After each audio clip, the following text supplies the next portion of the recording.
two colors that I'm going to be using today is by Claro Textures and Tones, and it's in the lightest blonde color and the Flaming Desire color.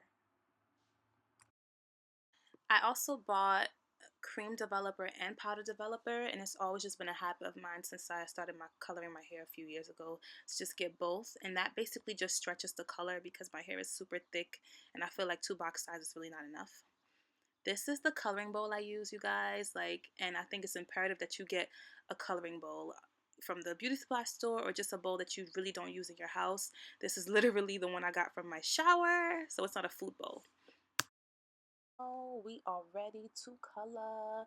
I'm gonna take that brush, I'm gonna start working it in from the bottom to the top. You need to make sure you start from the tips of your hair and not the roots, because the roots are the freshest strands, so they're gonna get blonde really fast.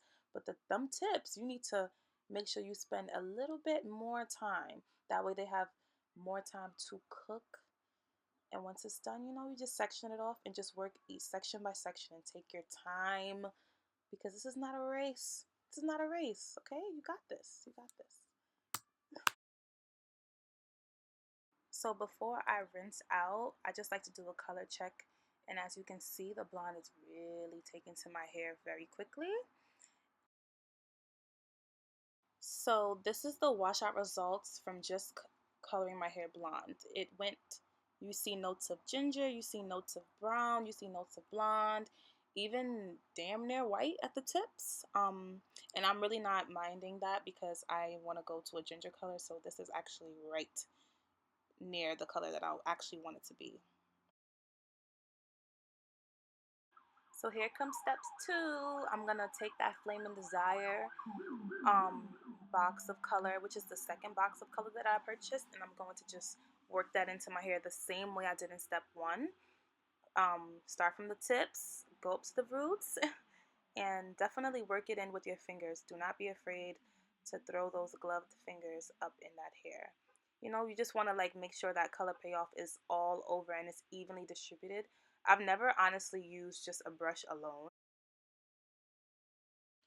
because honestly, who really wants to take a brush and just be dragging it down your hair? It's just too much when you could just use your fingers. I like to do the shit the easiest way possible.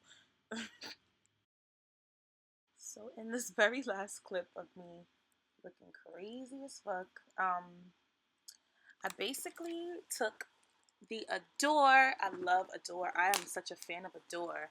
And the Adore semi-permanent color and in French Cognac, and I just threw it on to neutralize everything because my hair was a lot lighter than I needed it to be, and it was nowhere near the ginger color that I wanted. And this is exactly the ginger color that I wanted. So I'm actually really extremely happy that I really got the color that I wanted. Woohoo!